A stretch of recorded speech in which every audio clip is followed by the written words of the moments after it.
Good morning guys.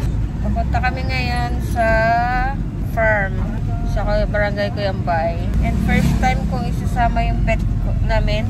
Pangalan niya si Coco. Coco. Ayan si Coco. Dito kami, barangay Sampaloc to. Tanay Rizal. Ito ng view oh. Ayan.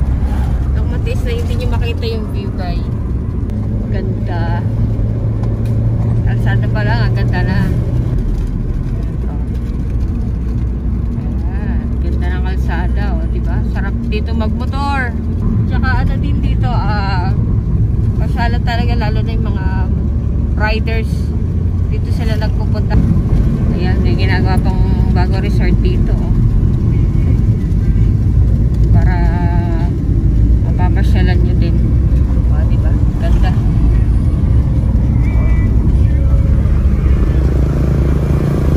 Bago resort dito. Ayan, oh. Tingnan mo. Dami oh, nakapila, di ba? Oh. Ayan. Dami mga riders, oh, ayan. Kumakain sila dyan. Maraming kainan dito, maraming ano, mga resto. Masasarap ng pagkain. Kaya binabalik-balikan to ng mga riders. Resort din. Ganda rin sa loob nun. Ayan, tingnan mo na, may checkpoint. Ito yung pasayo isa, oh.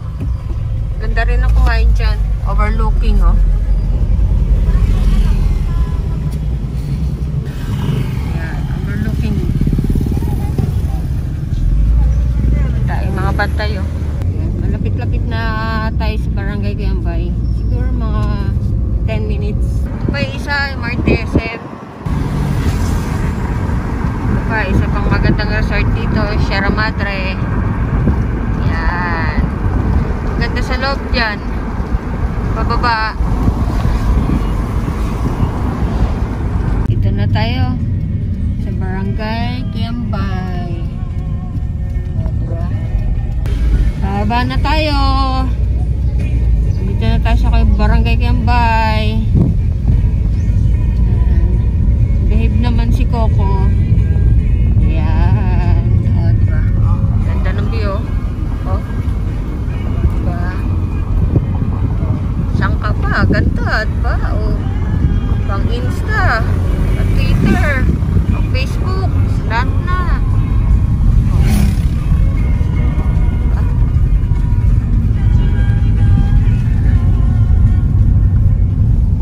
Pag ano, pababa dito pa motor, nakakatakot din. Kasi puro pababa. Naranasan ko na magmotor dito. Medyo kabado ako nun, no? Kala nyo ba? Ang puso ko para talaga tumatalbog-talbog sa kaba. Kasi pababa, first time ko magmotor din nun dito. Pero pag nakarating ka na doon sa baba, masaya. Ayan ako, baba.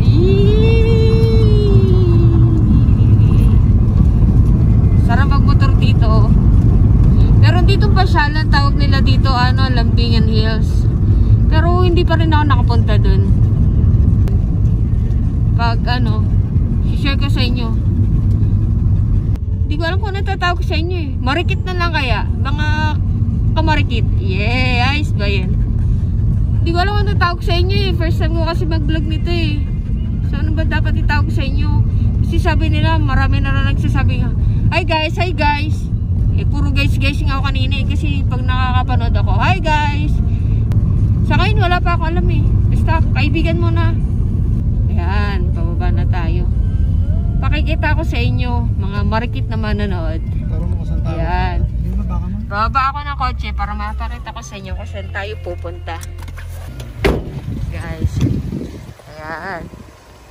Doon kami pupunta. Doon sa aming farm. Ayan. Yun, puro manggahan yan guys. Ay, ayun, guys na naman ako. Manggahan yan. Nakita nyo ba yun parang tore na yun? Lalapit-lapit ko. Ayan, ayan, yan. Ayan, yung sa kuryente. Diyan kami pupunta.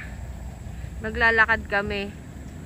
Yan, puro manggahan na yan. Hanggang dun. Dun. Pero hindi amin yung bahay na yun ha. Yun ata yung Lambingan Hills kung tawagin nila. Pero magmula doon hanggang pa ganito.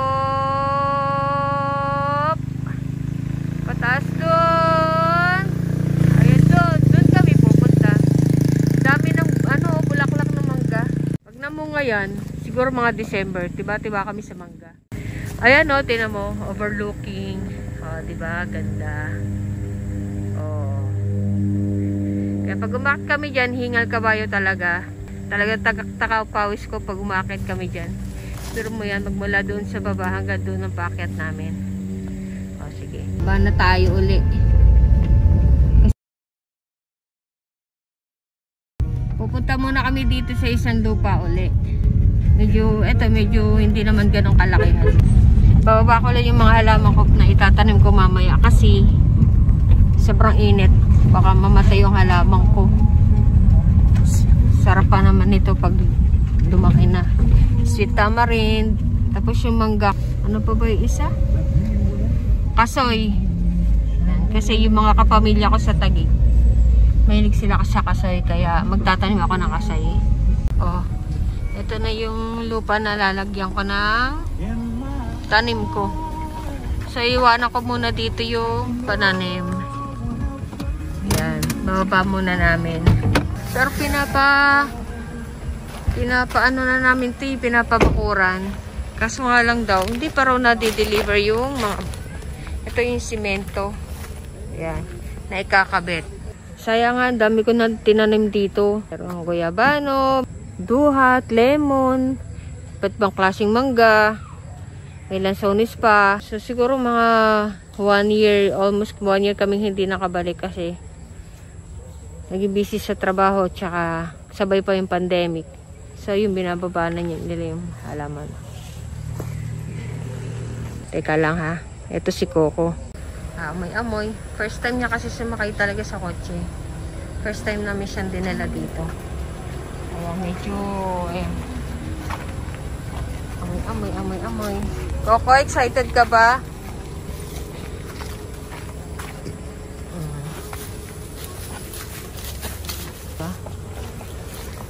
Yun yung mga halamang ang nakit namin. Yan yung kasoy. Puro mga grafted na yung binibili namin. Para madali siyang hakit tayo. Mga maririkit kong manonood. Medyo maputik. Ayan, no? Dadaanan. Medyo maputik. Ayan. Dito ko tinanim yung lemon. Kaso nawala eh. Nasira. Kasi nga 1 year. Pero ito yung duhat kong nilagay. So far naman, oh, medyo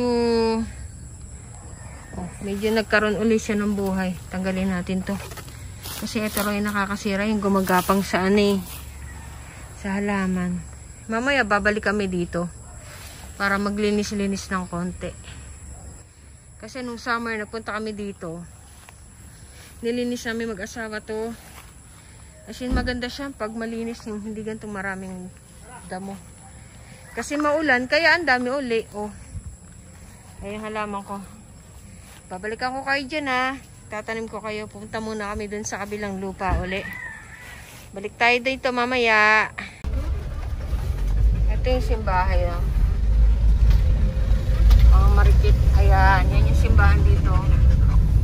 Sa barangay Uyambay. Ay, hindi kita. Balik na tayo dito sa isang farm. Yung medyo malaki. Yung pinakita ko sa inyo kanina. Yung matataas. Maraming puno. Malapit na kami. Muna. Kukuhain natin yung mga gamit natin. Kailangan natin ng... Saan pa yun? Kukunin ko yung jacket, mainit. Ang aking mga guantes. Siyempre ko yung guantes. Ayan. Wala kaming pagkain ni Coco. Ito na, mga guantes. Tawas ko. Tingnan mo ba tawas ko, diba? Cute, balit. O, diba? Ready na ako, guys. Ito nyo ba yan? Guantes pa ako, ha? O, yan na si Coco. Ngayon, pupunta na tayo dito sa... Ito na. Ito na tayo sa... Saan na ito? Castillo Farm. Tignan nyo, oh. Medyo maputik nga na. Kasi ilang araw umulan dito. Ano ba ito? Tapos natin. Hindi pala medyo maputik talaga. Ay, Ngayon, tingnan natin kung paano gagawin natin ngayon dito. Kasi medyo maputik. Nga pala, ito yung mga lupa dito. As in, brown, red. Kung tawagan nila ito, red soil. Doon pa tayo, pababa pa doon. Tatabas muna tayo ngayon. Kasi umulan, kaya humaba na naman grabe yung mga damo. Wala na naman kaming dadaanan. Ito ang aking... Oh, walang silbi. Pang ganun-ganun lang. Pambihira, akala ko makakaputol. Hindi rin pala. Ay, excited oh. Pagbaba, ayun, si Coco, excited. Ayun oh. Enjoy ni Coco. First time siyang mamundok. Ayan. So far naman, okay naman siya. Hindi siya lumalayo sa amin. Ay, kalbo. Ay, Coco, musta? Excited ka ba? Masaya ka ba? Exercise ka. Oh, guys. Kita niyo ba? Ayan. Yung pomelo. Ayan, oh. Ayan. Pipitasin namin ito mamaya. Ano? Ayan. Oh, diba? Maliniwan na nila ako. Baka malayo na sila. Ay. Yun, nakikita ko na yung likod ng anak ko. Si Kenneth. Ayan. Ayan. Buti nga sumama siya. Para nababurn din yung fats niya. Hehehe. Pahinga muna. Pagod na. Kailangan natin ng tubig. Coco, okay ka lang? Coco. Musta? Ayos ba? Excited? Huh? Ano? Okay ka ba? Pwede na natin pahingahan tong lugar na to. Ay. Daming lilinisin dito guys. Oh. Ayan. Aray ko kung tinapakan mo ko. Ayan. Oh. Coco the Explorer. Ay, mga bagay na yan. Paikot-ikot lang siya. Pwede si Coco. Ayan. Oh, na rin si Coco. Oh, Coco, drink ng water. Diba? Oh. Nauhaw din siya. Ito na yung hangganan ng lupa namin. So, hindi na ako pwede mag-over the backhood. Baka tayo matrespassing. Kaya yun, yung Taurus sinasabi ko sa inyo. Kaya ito na, nakakat na tayo sa taas. Ay, bala ko dito maglagay ng kubo. Para pag umakit kami dito, merong pahingahan. Tsaka, maganda dito, medyo flat ng konti. Pwede rin mag-tent pang samantala habang wala pang kubo. Oh. Oop! Ah! Sikat ko.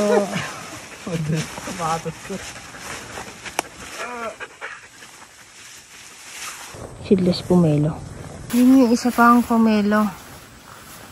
Kaso, parang hindi pa rin siya pwedeng pitasin kasi green pa. So, baka balikan na lang namin siya. Siguro next week. Kasi, magba-back to work na ulit tayo for 1 week. Kaya, ayan. Balikan kita dyan. Pomelo. Coco, okay ba? Okay? Pagod? Pagod na si Coco?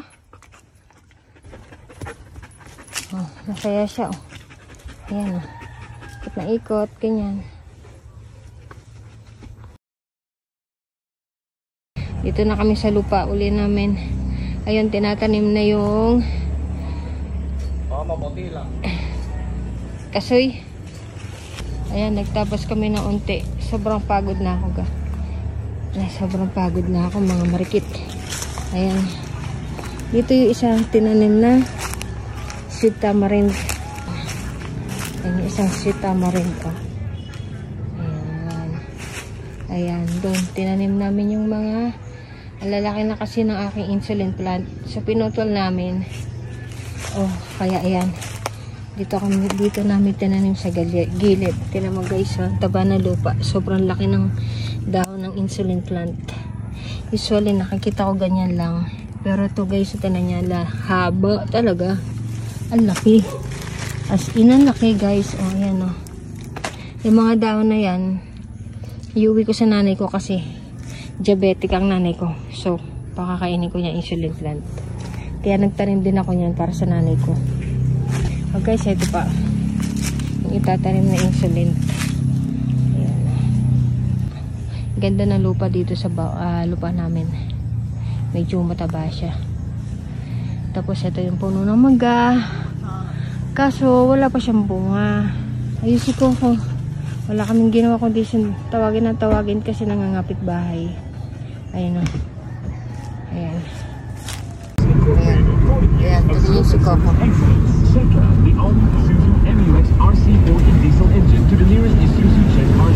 Medyo relax na siya. Napagod siguro. Ay, gana.